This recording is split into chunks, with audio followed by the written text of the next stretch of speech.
Bugungi bozor iqtisodiyoti sharoitida har bir korxona yoki tashkilot mavjud raqobatga dosh berib, yuqori daromad olishga intiladi. Bu borada intellektual salohiyatga ega kadrlar muhim omil hisoblanadi. Shuning uchun ham xodimlarning nazariy bilim va amaliy ko'nikmalarini oshirish, kasbiy mahoratlarni mustahkamlash muhim ahamiyatga ega. Shu jihatlarni inobatga olgan holda Turon Bank aksiyadorlik tijorat banki har oyda respublika miqyosidagi barcha bo'linmalari xodimlarini jamlagan holda seminar trening o'tkazadi. Navbatdagi seminar bank va kredit mavzuiga bag'ishlandi.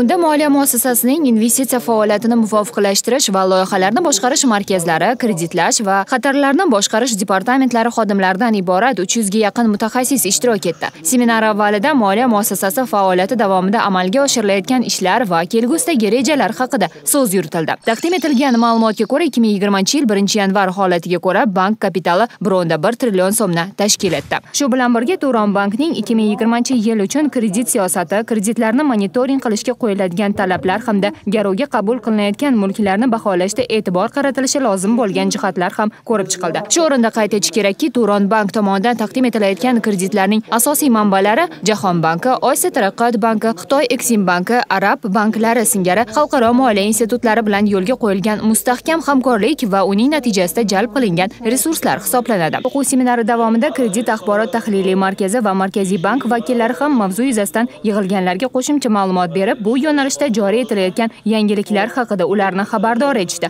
Ular o'z taqdimotlarida asosan tashkilotlar o'rtasida kredit axborotining almashinuvi hamda uning huquqiy asoslari haqida batafsil so'z yuritishdi. Bu seminarlarimizdan maqsad o'sha filial xodimlarini bir-biri bilan tajriba almashish, fikr almashish uchun muhim hisoblanadi. Bundan tashqari bankda bo'layotgan o'zgarishlar, yangiliklar to'g'risida ma'lumot berib boriladi va eng asosiysi bu seminarlarimiz ochiq muloqot tarzida o'tkazilib, o'sha xodimlardan, filial xodimlaridan amaliyotda bo'layotgan muammolar yuzasidan berayotgan takliflarni inobatga olish va uni amaliyotga tatbiq qilish bo'yicha, yangiliklar kiritish bo'yicha ham ishlar olib boriladi.